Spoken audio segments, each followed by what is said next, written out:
Hey there, fiber friends, Sarah here. Welcome to my yarn lab, and this is going to be another of my sit and spin videos for 2023. And this is again a project-driven spin that I want to do.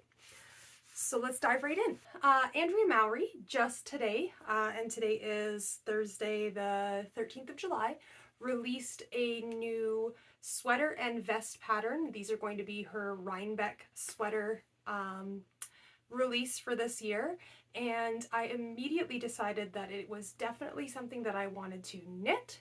The vest specifically, I don't have any hand knit vests in my wardrobe, and it's something that I would like to add in, and that I wanted to do a spin for at least one of the yarns used. So that pattern is the Tessellated sweater or vest, and they are, both patterns feature the same slip stitch colorwork pattern that involves 3 yarns, specifically a solid wool yarn, a skein of the Spincycle dyed in the wool, so that's a yarn that is dyed before it's spun to mimic the look of a hand spun yarn, and each skein tends to have a color progression throughout. And the third yarn is a solid colored mohair type yarn. So the yarn that I'm going to spin is going to be a yarn to mimic that Spincycle dyed in the wool. But let's look at the other 2 yarns that I plan to use for my vest. For the main color of my vest, I've got 3 skeins here of this 2-ply, very super soft, first of all, but very sort of rustic, I don't know how well that's picking up on the camera, woolen spun 2-ply yarn that I picked up when I went to Rhinebeck, New York Sheep and Wool Festival back in, I believe, 2018. Yeah, I think 2018 is the year that I went, so quite a while ago. And I've got 3 skeins, like I said, of this. It is merino alpaca blend, and each skein is 220 yards in 3 ounces. And I'm not entirely sure who produced it, because the tag just says, get real, get Maine. So I'm guessing it came from the state of Maine. But yeah, so I've got 3 skeins of this beautiful natural color chocolate brown merino alpaca blend for my main color for the vest. So that'll be all of the ribbing and then the main color in the patterning. Then for the sort of mohair situation, I've got 2 skeins here, and I think that the contrast is pretty good, of Vivid Yarn Studio, and that's Julia Stangeland. I don't believe that she is dyeing yarn anymore, but I've got 2 skeins from my stash in the colorway Pecan, and the fiber content of these is 74% baby Surrey alpaca, 26% mulberry silk. The pattern wants for sort of a sport weight gauge, and this yarn here, I don't, you know, it's probably a sport to a DK, and so I figure if I hold this double, that lace weight double will give me somewhere in a sport weight. So these will be my 2 solids, and you can see that they kind of match the color palette of the dress that I'm wearing, and likely I will try and wear the vest over top of that dress, this dress here. So these will be my 2 main colors, and then for the yarn that I'll spin, I'd like to mimic Spincycle's dyed in the wool. So I don't actually have any of that yarn in my stash, but from looking at it and from seeing other people knit with it, it's a 2-ply yarn, like I said, that has a color progression between the 2 plies. And since this is woolen spun, I'll spin mine woolen style as well, and that means I'm going to use Rolex. And the fiber that I'm going to use is actually fiber that has been in my stash since probably at least 2015, and it is a kit here, the Ashford Fiber Sampler. This one, I believe, is the Merino Sliver Fiber Pack, sample pack number 1, which comes with 21 colors. And you can see them all here. So with these, I'm going to pull colors in order to produce the Rolex that I'll use to create my approximation of the Spincycle yarns dyed in the wool, to be the contrast colors for my yarn here. So let's go ahead and switch my camera to a top-down mode so that we can pull some of these colors out, put a reference picture next to them. I think I'm gonna go for something similar to the Wild Horses colorway. And I want to sort of feature some of the golds and yellows and maybe a little bit of some of the blues. So let's go ahead and take a look at how I'm going to pick colors, and then I'll start making my roll eggs. So I've got my main color and my contrast, first contrast color here, just for reference. And then taking a second look through the dyed in the wool colorways, I think the one that I want to more closely approximate is the Summer Love colorway. Let me go ahead and pull some colors from my box here. So I've got these 3 yellows that I will for sure want to use. I've got this peach here. And then I think that what I would like to bring in is a little bit of this green. So a little bit of that green, a little bit of this lighter blue, maybe a tiny bit. This seems a little bit saturated, but if I just use the tiniest bit, I think it'll be just fine. Of that blue here. Again, the same with this one, just a little bit of this darker blue, and maybe this plum. So I think this will be my color palette for my Spincycle inspired accompanying yarn. And what I'm going to do is produce roll eggs where I transition between these colors. And then I will line those roll eggs up so that the 2 plies of my 2-ply yarn transition through the colors slightly desynchronous from each other, so that you get some of that barber pulling that is so characteristic of the Spincycle yarn. Alrighty, so I've got my blending board here, and we're going to start with some of this sort of golden color.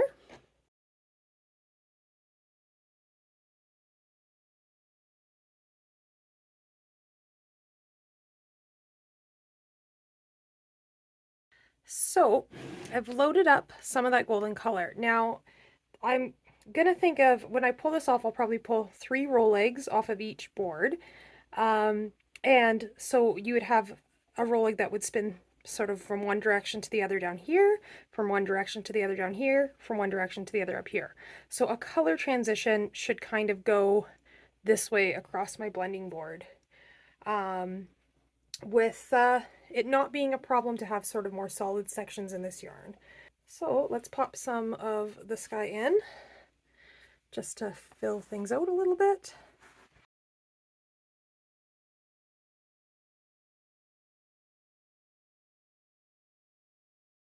And then more of the gold down at the bottom. And we'll think about transitioning a little bit of this plum color in. So the first roll egg will have almost none, the second roll egg will start to pick some up, and the third one will have the most of that purple color.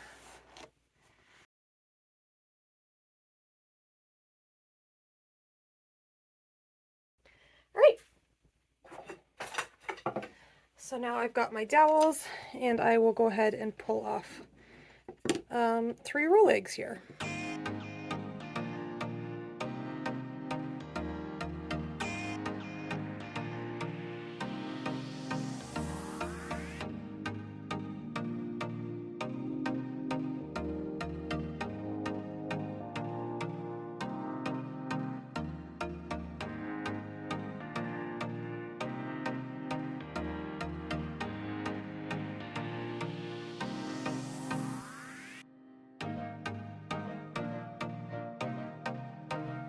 All right, so now we can kind of see there's my third roll egg, second roll egg, first roll egg. And what I'm going to need is a box or something to put these in so that I remember to spin them in order.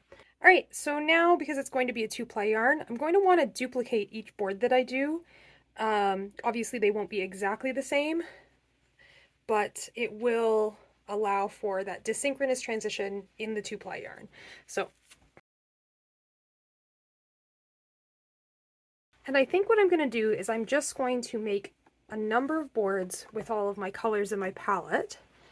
And then I can always put my roll eggs in order afterwards.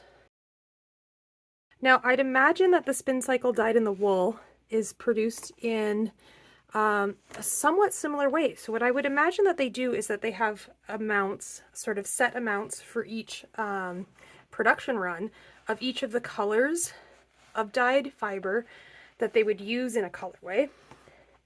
And then when they run that into the carding machine, that's where the blending would happen, sort of just based on how much of each they load and in what order they would load those colors into the spinning machinery. And of course, there's going to be variability in the way that those colors blend together and in the way that those colors transition between each other.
So you can see I'm starting to develop my color transitions here, and I'm going to go ahead and keep doing this until I have a whole bin full of roll eggs that transition through these colors. Great, so here is that progression of roll eggs. I'm going to spin this from this direction over, and so it mirrors in the middle.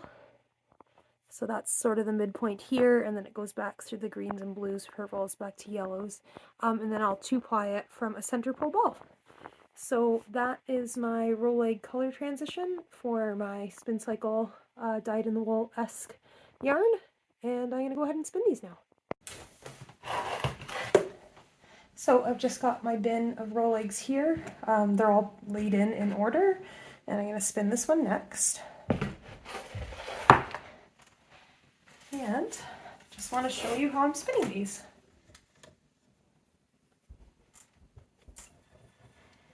So let's try this one on.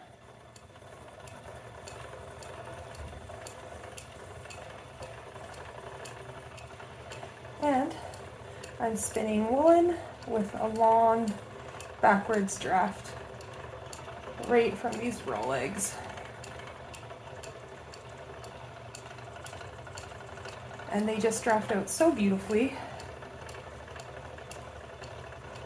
And I want my final yarn to be sport weight, so I'm aiming for about a lace weight single here, so that my two-ply will be about a sport weight. But obviously there's room for, there's, you know, a bit of forgiveness, because I think that my my main color is a little bit heavier than a sport weight would be. And my main color is also woolen spun and a little bit, you know, it's not the most consistently spun yarn. But these just draft beautifully with a very simple, long, backwards draft.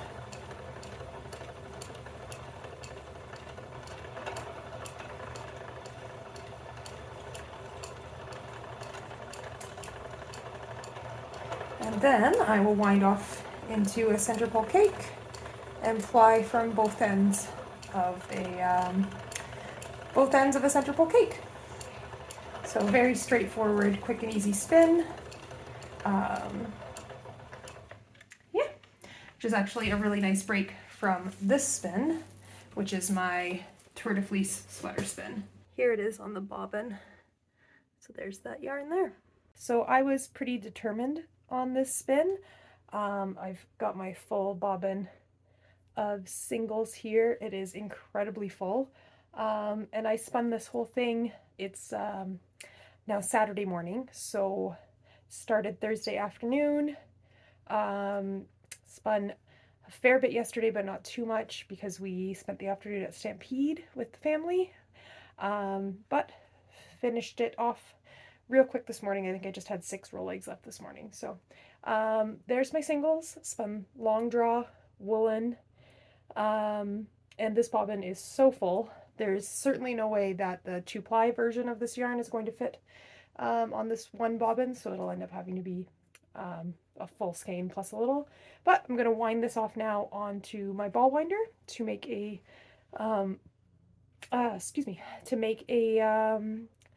you know, a center pole and outside pole cake so that I can 2-ply directly from that.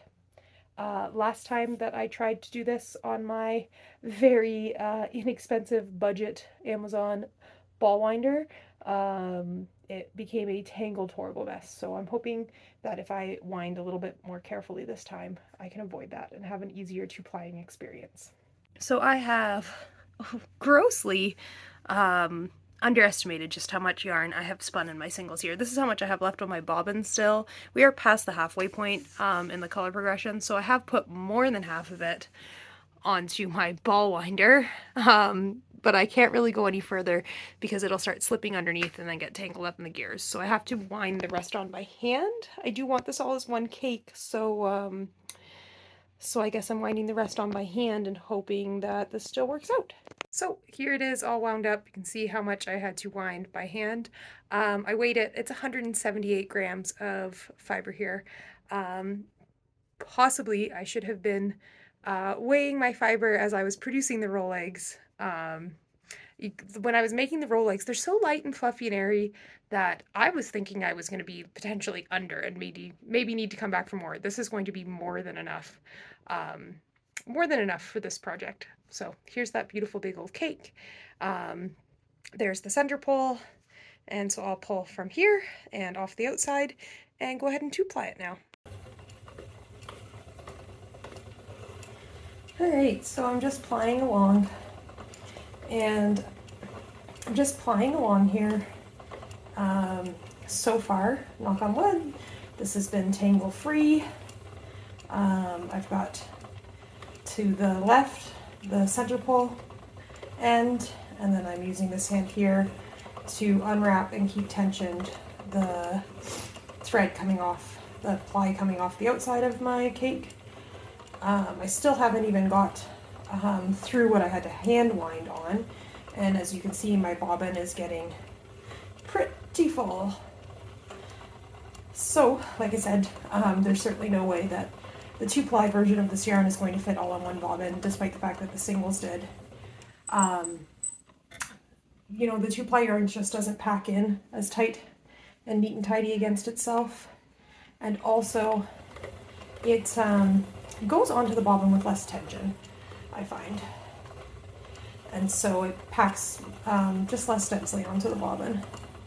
So once this bobbin's full, and I'll consider it full when my flyer's actually brushing against the surface of those yarns as it wraps around, then I will break my yarn.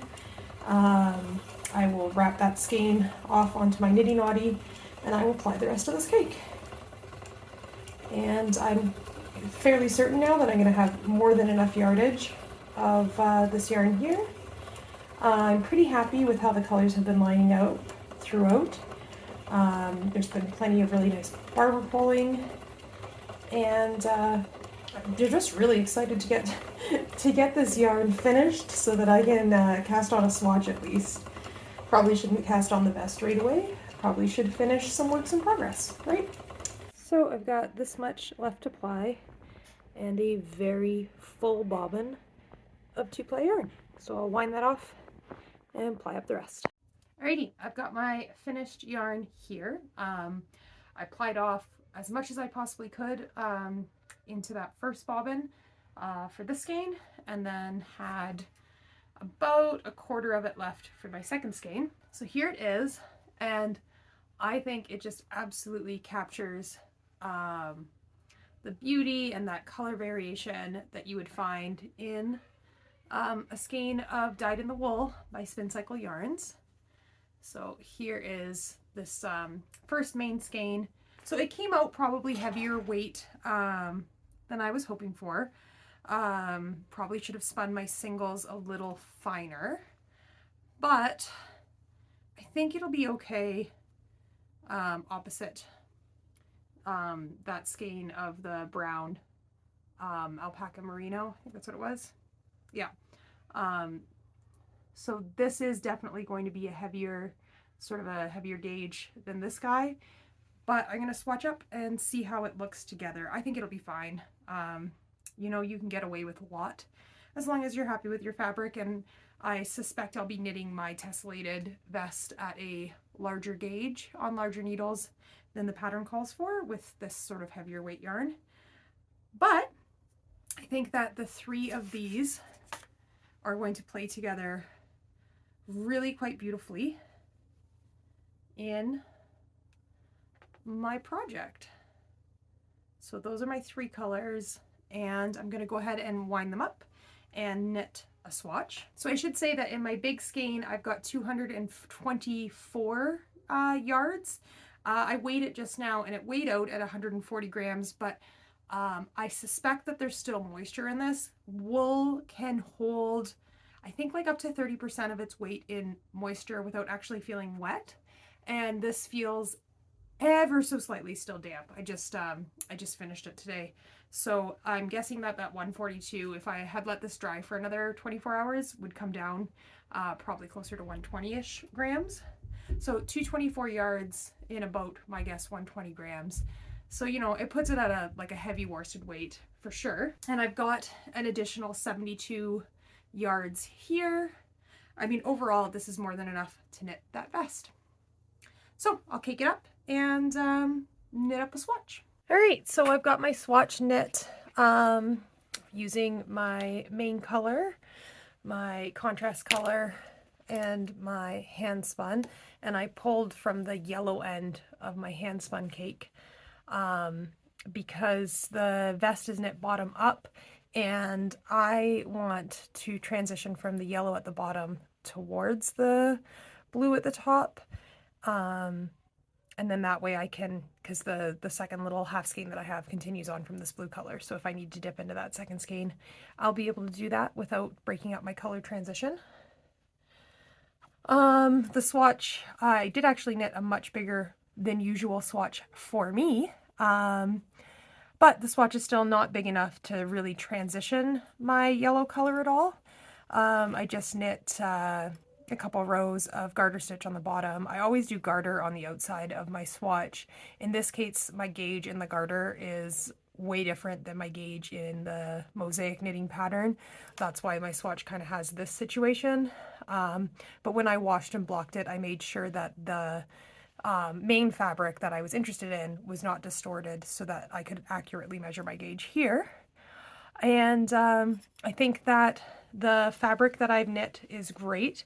The pattern calls for a 3.5 millimeter needle, and I went ahead and knit on a 4.5 millimeter needle because I knew that the pattern was calling for sport weight yarns. And although I could maybe squeeze my main color down to a sport weight gauge, I certainly wouldn't be able to squeeze my hand spun down to a sport weight gauge. And then my contrast color here, the silk mohair, I was holding double, and quite honestly, this yarn's fluffy enough. It's going to fill whatever space you give it. So you can always sort of knit this at a bit of a looser gauge. And that is in fact what happened. The fabric, like I said, is good. The gauge for this yarn is probably, if I was knitting a whole sweater with only this color, on the 4.5 millimeter needles, it would be too loose. And you can see that in some places in here, like right there, when you sort of push from the back, those stitches open up way too much. But the fabric as a whole, I think still reads really nicely. and there doesn't appear to be any issue with using, you know, 3 vastly different yarns to knit together in this mosaic pattern. So I'm happy with this. But since I did go up 2 whole needle sizes, my gauge is vastly different from the pattern gauge. As far as stitches per inch, width-wise, the pattern is calling for 26 in 4 inches, and I'm pretty consistently getting 19 in 4 inches. So I'll have to do math for my stitch gauge.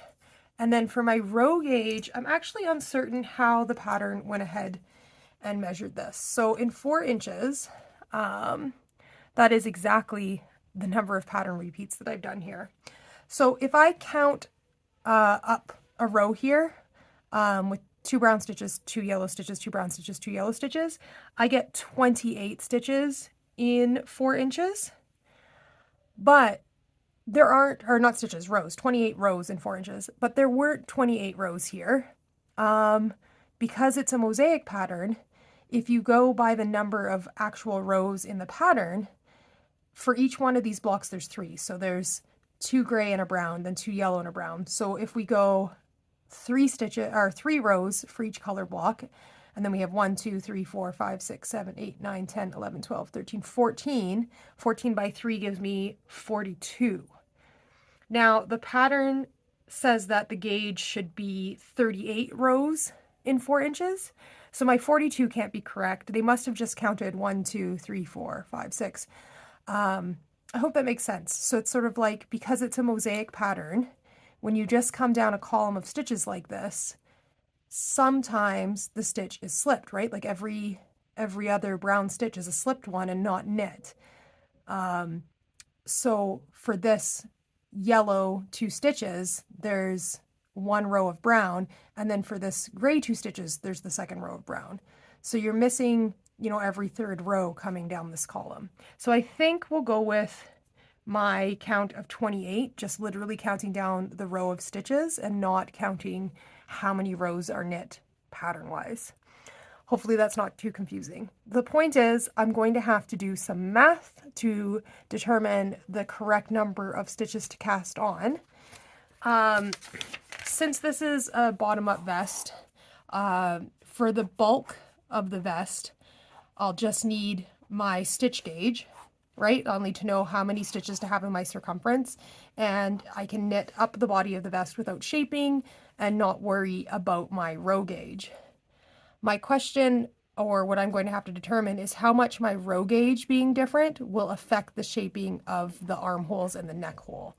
So I think that's something that I may have to tackle sort of on the fly as I go along, or I might need to sit down and do some real proper math. Usually in knitting, I don't worry too much about my row gauge because you can always sort of, you know, adjust your shoulder straps lengthwise. But usually my row gauge is closer. But if I'm off, you know, I'm at 28 and the pattern's calling for 38, that's a pretty significant difference in row gauge. It might affect the slope of the decreases in your arm and neck shaping. So this up here is going to be problematic. Down here is going to be very simple math. And now I just have to decide if I'm going to cast on right away or if I'm going to work on another project, finish another project rather first. Overall, I'm really happy with this spin. I think the yarn turned out like just super yummy. If you could have phyllo vision, you would know that this is just one of the light, softest, fluffiest, airiest yarns that I've ever spun. Spinning from big lofty roll eggs is a delight. The only thing that I would change is I would have spun my singles a little bit finer next time. This yarn really bloomed quite a lot in the washing. But apart from that, super pleased with this spin. Definitely going to go ahead and create a second yarn with some of the rest of the colors that I have in that Ashford Merino color sampler box because this was a great spin. It's a great way to make a color transitioning hand spun yarn. And if if you're paying attention to current trends in knitwear, there are so many gorgeous colorwork yokes that are knit with those color transitioning yarns like Spincycle's dyed in the wool.